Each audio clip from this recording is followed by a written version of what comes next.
Hi, my name is David. Today we're going to do another free code camp tutorial on CSS. So in the previous exercise, we learned how to change styling by editing within the elements. But there's also another way we can do it, is that you see how we have this is under the HTML. Well, it should be under HTML, the script, the document, and we have HTML. But we can also add a style block like this. And inside of the style, we can make the edits. So this HTML part will only have HTML, and then the style will show all the styling. And it's a better way to keep your code more organized.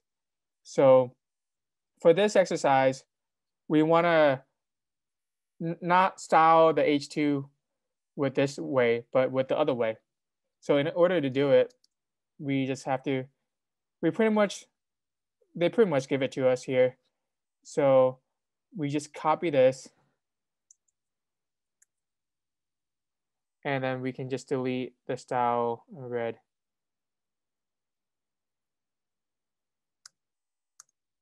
Like that.